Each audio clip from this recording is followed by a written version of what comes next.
हे काय माहिती का तुम्हाला? काही लोकांना माहित असेल, त्याला चिकट सापळा म्हणतात. दोन प्रकारचे चिकट सापळे असतात, पिवळा चिकट सापळा आहे, निळा चिकट सापळा. तर हा सापळा कशासाठी माहिती का? तिचे शेतकऱ्याला दोन फायदे. आपल्याला जर पिकावर रोगकीड माहीत आली तर आपण फक्त रासायनिक फवारतो, बरोबर. आपल्याला दुसरा पर्यायच माहिती. पण याचा फायदा असा आहे की हे आपल्याला दोन गोष्टी सांगते. एक तर आपल्या शेतातल्या रस शोषक किडींचं नियंत्रण पण करते.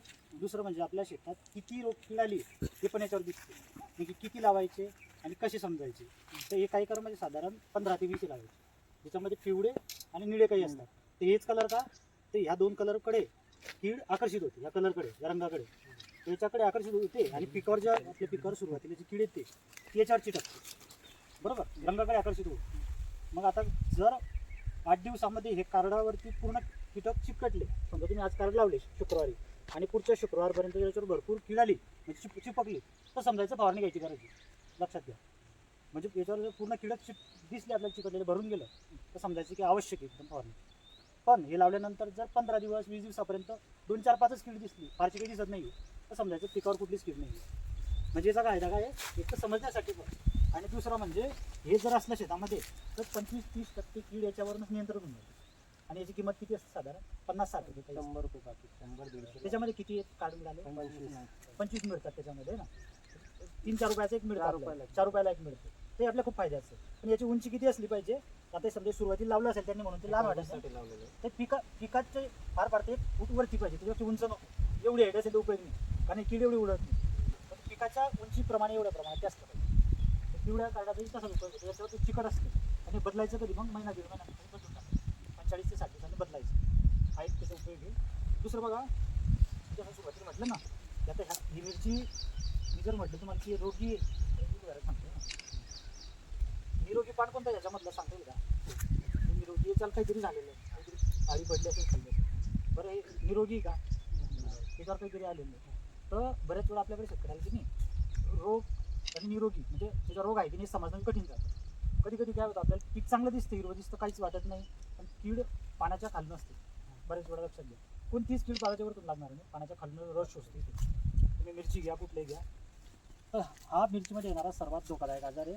90% शेतकरी यालाच घाबरतात. हा व्हायरस, बरं का. याला चुरडामुरडा म्हणता, काही भागामध्ये बोकड्या म्हणता, किंवा काही जाणकार शेतकरी व्हायरस, मिरचीवरचा व्हायरस. हा कशामुळे येतो? आता हा व्हायरस जसा कोरोना व्हायरस होता ना, तो कशामुळे पसरायचा? एका माणसापासून दुसऱ्या माणसाला लागण व्हायची ना. मग आपण काय करायचो? दूर थांबा, घराच्या बाहेर निघू नका, आहे ना. एकमेकाला स्पर्श जवळ येण्याची गरज नव्हती. तसा हा व्हायरस आहे. हा शेतात जर सुरुवातीच्या अवस्थेत दिसला, समजा प्लॉट आहे, या प्लॉटमध्ये जर तुम्हाला सुरुवातीला 1-2 झाड दिसलं अशा पद्धतीचं व्हायरसचं, तर एकतर काय करायचं? ते 1-2 झाड उपटून फेकायचं लांब, शेताच्या लांब. सर्वात सोपा. कधी कधी आपल्या ते झाडावरच लक्ष नसतं, सगळं शेत फिरतो. हे की होत नाही का सर? मग हा झाला का नाही होते ना, खूप बरा होते ना, असं कोणताच रोग नाही आजकाल भरपूर. पण त्याची काय आहे, आपण काय करतो? पूर्ण रोग आला शेवटच्या स्टेजवरती, मग आपण धावपळ करतो. मग वेळ लागते, खर्च वाढतो आणि पाहिजे तसं नियंत्रण होतं. त्याच्यासाठी काय सांगितलं मी, मिरचीवर जास्तीत जास्त शेतकरी घाबरतात. पण याचं नियंत्रण करणं असेल तर सुरुवातीपासून लक्ष पाहिजे. शेतामध्ये सुरुवातीला जर असं झाड दिसतं 1-2 झाड, तर तेव्हाच आपण ते झाड उपटलं पाहिजे. किंवा पांढरी माशी, थ्रिप्स, जसं कोरोना माणसामुळे पसरत होता ना, तसा हा व्हायरस एका झाडावरून दुसऱ्या झाडावरती रस शोषक किडी जसा थ्रिप्स येतो, पांढरी माशी, त्याच्यामुळे पसरतो. मग आपल्याला काय व्हायरस जर पसरू द्यायचं नसेल तर काय नियंत्रण करावं लागेल? ते किडीला नियंत्रण करावं लागतं. अलग लक्षात, म्हणजे कीड आपल्याला थांबावी लागेल तर रोग थांबणार, बरोबर. म्हणजे हा जरी रोग असला तरी याच्यासाठी कीटकनाशक फवारावं लागतं. अलग लक्षात. म्हणजे रोग आहे म्हणून रोगासाठी याच्यासाठी औषध नाही, व्हायरससाठी. याच्यासाठी आपल्याला किडीवर नियंत्रण करावं लागतं, कीड, बरोबर. आणि ते कीड नियंत्रण केलं की ऑटोमॅटिक रोग थांबतो. म्हणून सुरुवाती शेतामध्ये मिरची जर असेल तर अशा पद्धतीचं जर दिसलं तर लगेच तात्काळ अशा पद्धतीच्या फांद्या तोडून टाका. एकतर फांदी तोडू शकता, 1-2 झाड असेल तर उपटून लांब फेकून द्या. त्याच्यानंतर पांढरी माशी, थ्रिप्स, मावा, तुडतुडा, मच्छर याच्या नियंत्रणासाठी औषध फवारा. किंवा याचे चिकट सापळे याच्यावर पण आपल्याला समजून जातं, याचा पण वापर करता येतो. आपल्याकडे शेतकऱ्याचं काय आहे, रोग किड आली की फक्त फवारणी, जेवढंच आपल्याला माहिती आहे. पण नाही, याच्यासाठी बरेच पर्याय आहेत. एकतर आपण असे चिकट सापळे वापरू शकतो. याच्यामधलं तण जर तणमुक्त ठेवलं तरी ते किड येत नाही, बरोबर. बांध स्वच्छ ठेवले पाहिजे. बघा, बांध स्वच्छ ठेवणं गरजेचं काय आहे? पिकावरच्या अर्ध्या किडी ह्या बांधावरून शेजारच्या शेतामधूनच येतात. त्याच्यामुळे 2 पिकामध्ये शेजारच्या शेतामध्ये आपल्याला ते अंतर ठेवलं पाहिजे, 1 ते 1.5 मीटरचं. त्याचाही भाजीपाल्यामध्ये फायदा होतो.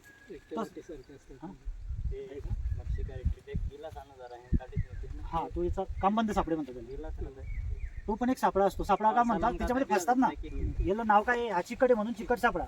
सापळा म्हणजे काय, जसं आपण जंगली जनावर पकडे सापळा असतो ना, तसा याच्यासाठी सापळा येईल. तो वाटतं कलर आवडीचा आहे, तो जातून फसतो, आकर्षित होतो आणि मरतो तिथं. दुसरा असतो कामबंद सापळा. कामबंद सापळे काय आहे? आता तुम्ही जे म्हटले ना,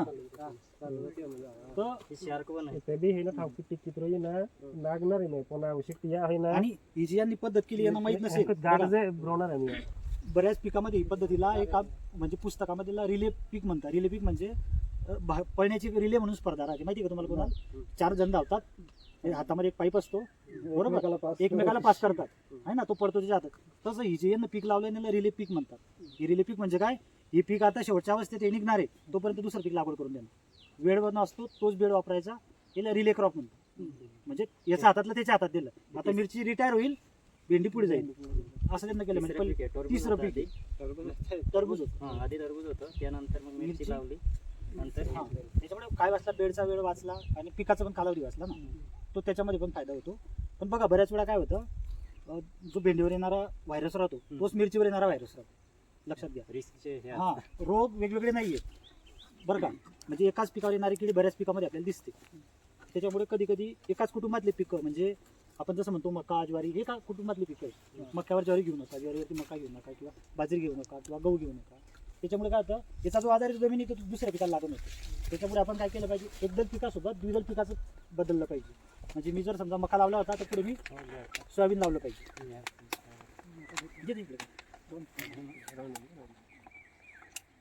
हे कशासाठी वापरतात माहिती का, हा याला हा चिकट सापळा. एका एकरमध्ये किती वापरायचे, 15, 20, 25 वापरले तरी चालतात. आणि असे नागमोडी लावायचे, नागमोडी पद्धतीने लावायचे, एका उडीतने लावायचे. आणि हा एक कामबंद सापळा.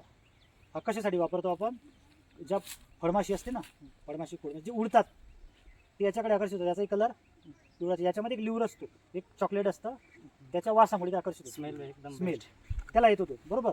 तो आल्यानंतर याच्यामध्ये येतून फसतो. आता तो आल्यानंतर कीड थांबत नाही, पण काय होते, तो नर असतो ना, तो जर याच्यात फसला तर बाकीच्यांनी जन्म नाही होत ना मादी. तर ते हा कामबंद सापळा, म्हणजे नावातच एक कामबंद सापळा. अजून एक असतो, एक त्याला उजेडाचा म्हणजे लाईट सापळा म्हणतात, लाईट ट्रॅप म्हणतात, प्रकाश सापळे मराठीत आपण म्हणतो. असे 2-3 प्रकारचे. ती गवी बघा, हे खूप प्रभावी आहे, पण आपले शेतकरी याच्याकडे कमी वापर करतात. याचाही फायदा होतो शेतीत, कीड समजण्यासाठी, शेतातली कीड थांबवण्यासाठी बरेच असे. प्रकाश सापळा काय, काही किडी रात्री नुकसान करतात, दिवसांनी करतात.